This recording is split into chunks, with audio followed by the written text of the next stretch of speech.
25 ঘন্টার ছোট্ট সফর শেষে ঢাকার পথে হামজা চৌধুরী এই সময়টায় নিজের আর পরিবারের জন্য তৈরি করেছেন অসংখ্য স্মৃতি। গ্রামবাসী আত্মীয় স্বজনের জন্য উপহার দিয়েছেন বর্ণিল কিছু সময়, প্রতিশ্রুতি দিয়েছেন আবারও জুনে ফিরে আসার। হবিগঞ্জ থেকে ফয়জুল ইসলামের রিপোর্ট। সকাল গড়িয়ে দুপুর, অবশেষে বাড়ির ছাদে দেখা মিলল হামজা চৌধুরীর। উঠোনে অপেক্ষমানদের অপেক্ষার অবসান। হাত নেড়ে সবাইকে ধন্যবাদ জানিয়েছেন বাংলার নতুন ফুটবল তারকা। দিনভর পরিবারের সঙ্গে ছিলেন হামজা। এর ফাঁকে ছেলেরা ফুটবল খেলেছে বাড়ির পেছনের মাঠে, ঠিক যেখানে হামজার প্রতিষ্ঠিত মাদ্রাসা। দুদিন ধরে মানুষের ভিড়ে খোলা আবহাওয়ায় সময় কাটানো হয়নি পরিবারের সদস্যদের। দুপুরে ছেলেকে নিয়ে ছাদে উঠেছেন হামজার স্ত্রী অলিভিয়া। বিকেলে আবার ছাদে আসেন হামজা, তবে এবার পরিবার সহ। সেখানেই স্বজনদের সাথে ফ্রেমবন্দি হন, তবে নিরাশ করেননি গ্রামবাসীকে। আবারও হাত নেড়ে সবার অভিবাদনের জবাব দিয়েছেন। সবার যখন ছবির চাহিদা, একদল কিশোর বাংলাদেশের জার্সিতে নিয়ে ফিরেছেন হামজার autograph. I can't give any opportunity. Just I call him, say Hamza, I need your autograph. They give me. Say Bangladesh national টিমে খুব ভালো খেলবে, সে দেশকে যাতে আরো এগিয়ে নিয়ে যেতে পারে সেই প্রত্যাশা। আশাবাদী বাংলাদেশ অনেক ভালো খেলবে। আমরা যাতে 2030 সালে বিশ্বকাপে আশা করা যায়, 2030 সালে বিশ্বকাপে যাওয়ার সম্ভাবনা রয়েছে। অসচ্ছলদের মাঝে ঈদ উপহার দিয়েছে হামজা ও তার পরিবার। তখনই জনসম্মুখে দীর্ঘ সময় ছিলেন হামজা, পেয়েছেন অসহায়দের আশীর্বাদ। যারা দোয়া করে আমরা গুনাহগার বান্দা ডাক আল্লাহ কবুল করতে তানার বাস্তা সাহায্য করতে দোয়া করতেছি শোনা, আল্লাহ তাবার আয়াত দিতে, আল্লাহ বার রিজিক দিতে শোনা। তার লাগে আমরা দোয়া করবো, ফাঁসক্ত নামাজ শুনবো, তাই লাগে দোয়া করবো আল্লাহ হায়াত দিতে আরো বেশি বেশি দান করতাম। প্রায় 25 ঘন্টার স্মৃতি নিয়ে বিকেলে সপরিবারে হবিগঞ্জ ত্যাগ করেন হামজা। সবাইকে রেখেছেন জুনের অপেক্ষায়।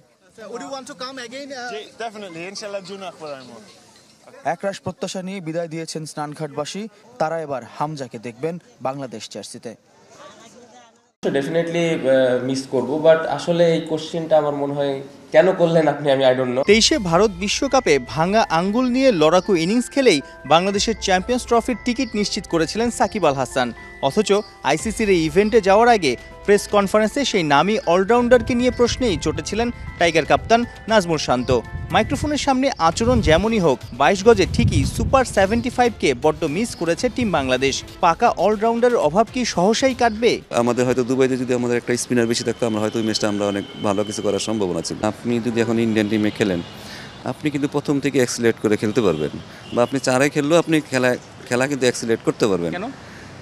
আপনার তারা 9 নম্বর পর্যন্ত ভালো সলিড অলরাউন্ডার আছে। তা আপনি তো, আমার যখন 3 উইকেট পড়ে যায়, আমার যে 5 নম্বর আর 6 নম্বর যারা ব্যাটিং করে, তারা কিন্তু তাদের অনেক কিছু মাথায় চিন্তা করতে হয় যে আসলে আমি কতক্ষণ যাব, আরেকটা উইকেট পড়ে গেলে তো আমার শেষ। সো আসলে আপনি যদি নিউজিল্যান্ড বলেন, ইন্ডিয়া বলেন, তাদের আসলে টিমের গঠনটাই যদি দেখেন, আপনি 5 থেকে দেখবেন 9। একসময় বাংলাদেশের ফেভারিট ফরম্যাট ছিল ওডিআই, অথচ 23-এর বিশ্বকাপে ভরাডুবি। গেল বছর 9 ওয়ানডে খেলে 6টাতেই হয়েছিল পর্যুদস্ত।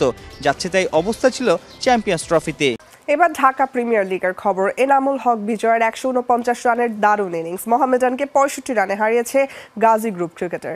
সেই ম্যাচেই 10 ওভারে 107 রান দিয়ে দেশের ইতিহাসে লিস্ট এ ক্রিকেটে দেশের ক্রিকেট ইতিহাসের সবচেয়ে খরচে বোলিং। অন্য ম্যাচে সেঞ্চুরি করে লেজেন্ডস অফ রূপগঞ্জের বিপক্ষে আবাহনীর 4 উইকেটের জয়ের অন্যতম প্রধান কারিগর ছিলেন অধিনায়ক নাজমুল শান্ত। কথায় বলে কারো পৌষ মাস তো কারো সর্বনাশ। বিকেএসপির 4 নম্বর মাঠে মঙ্গলবার হলো তাই। গাজী গ্রুপ ক্রিকেটার্স আর মোহামেডানের লড়াইয়ে এই প্রবাদের প্রমাণ মিলল। মোহামেডানের বিপক্ষে দারুণ এক সেঞ্চুরি করেছেন গাজীর ওপেনার এনামুল হক বিজয়। বিজয়ের 143 বলে 149 রানের ইনিংস আর সাদিকুর রহমানের 60 ও তোফায়েল আহমেদের 63 রানের ইনিংসে 5 উইকেটে 336 রানের বড় পুঁজি পায় গাজী। অন্যরকম এক সেঞ্চুরি করেছেন মোহামেডান পেসার তাসকিন আহমেদও। গাজীর বিপক্ষে 10 ওভারে 107 রান দিয়েছেন এই পেসার, নিয়েছেন 3 উইকেটও, যা লিস্টে ক্রিকেটে বাংলাদেশের কোন বোলারের সবচেয়ে খরুচে বোলিং ফিগার। বড় স্কোর তাড়া করতে নেমে তামিম ইকবাল ও রনি তালুকদার ভালো শুরু এনে দেন মোহামেডানকে, কিন্তু তামিম 48 আর রনি আউট হন 74 রান করে। এরপর তাহিদ হৃদয় 36, মুশফিকুর রহিম 49 রানের ইনিংস খেলে আউট হলে 65 রানের বড় হারের লজ্জা পায় মোহামেডান। এবারে সুইপ করে দিয়েছেন, ব্যাটে ভালো হয়েছে।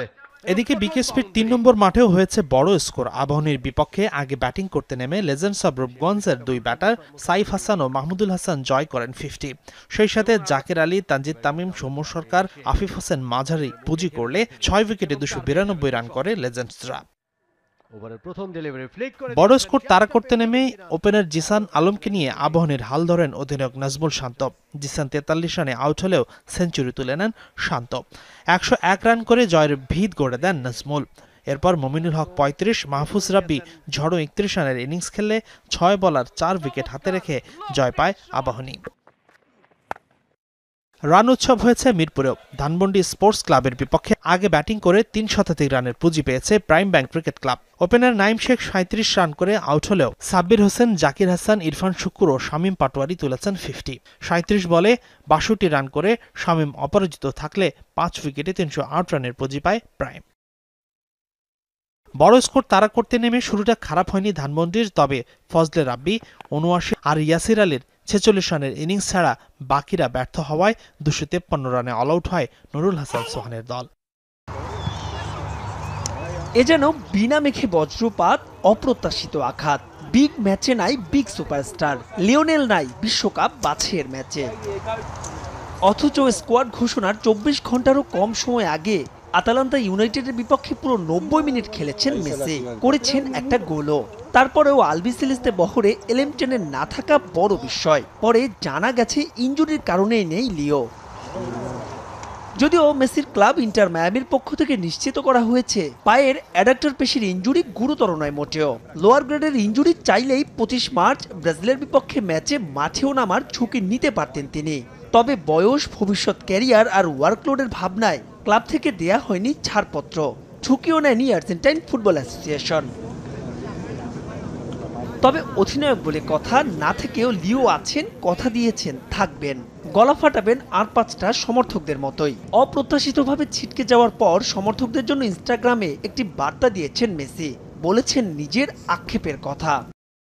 এটা খুবই হতাশার যে আর্জেন্টিনা জাতীয় দলের হয়ে উরুগুয়ে আর ব্রাজিলের বিপক্ষে দুটি গুরুত্বপূর্ণ ম্যাচে আমি খেলতে পারছি না। সত্যি বলতে সব সময়ের মতো আমি থাকতে চেয়েছিলাম, তবে শেষ মুহূর্তের চোট আপাতত আমাকে মাঠের বাইরে রাখছে।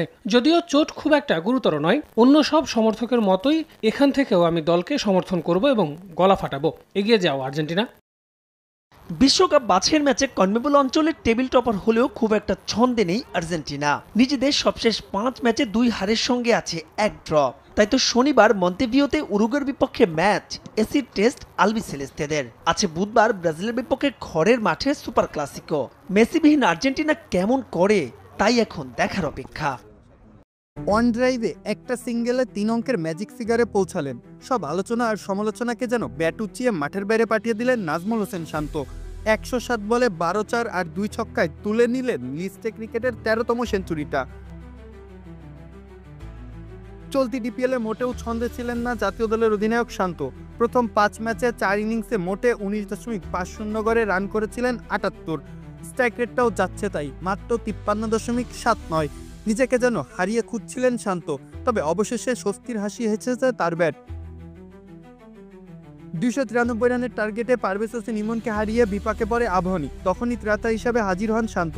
রানের চাকা সচল রেখে দলকে বাঁচিয়েছেন রানের চাপ থেকে। শরীফুল ইসলাম, তানজিম হোসেন সাকিব, শেখ মেহেদী, তানভীর ইসলামদের দেখে শুনে খেলেছেন তিনি। ঘরোয়া ক্রিকেট তো বটেই, আন্তর্জাতিক পর্যায়েও বেশ কোয়ালিটিফুল প্রতিপক্ষের বিপক্ষে চাপে না পড়ে নিজের দক্ষতার পরিচয় দিয়েছেন তিনি। ইনিংসের প্রথম ওভারেই উইকেটে এসে শরীফুলের বিপক্ষে বেশ নড়বড়ে হয়ে পড়েছিলেন তিনি। তবে ইনিংসের 3য় ওভারে সেই শরীফুলের উপরেই চড়াও হন শান্ত। ডিপ ব্যাকওয়ার্ড পয়েন্টে আর কাউ কর্নার দিয়ে হাঁকিয়েছিলেন 3-4। পরের ওভারে তানজিম সাকিবকেও হাঁকান 2টি দৃষ্টিনন্দন 4। পেসার বা স্পিনার কেউই এদিন বুক চিতিয়ে দাঁড়াতে পারেননি শান্তের ঝড়ের সামনে। ছক্কা মেরেই 52 বলে লিস্টে ক্রিকেটে নিজের 28তম 50টা তুলে নিয়েছিলেন। এরপরে আরও চড়া হয়েছেন প্রতিপক্ষের উপর। যতক্ষণ ক্রিজে ছিলেন ত্রাসের সৃষ্টি করেছেন বোলারদের উপরে। ম্যাচের আগের দিনই সংবাদ সম্মেলনে বলেছিলেন নিজের ফর্ম নিয়ে ভাবছেন না তিনি, দলের জয়ই গুরুত্বপূর্ণ, যেভাবেই আসুক তা। এদিন দলের জয় সুগমে বড় অবদান রেখে গেলেন তিনি। টানা 5 জয় নিয়ে টেবিলের 1 নম্বর জায়গাটা ধরে রাখতে এগিয়ে যাচ্ছে ডিফেন্ডিং চ্যাম্পিয়ন আবাহনী।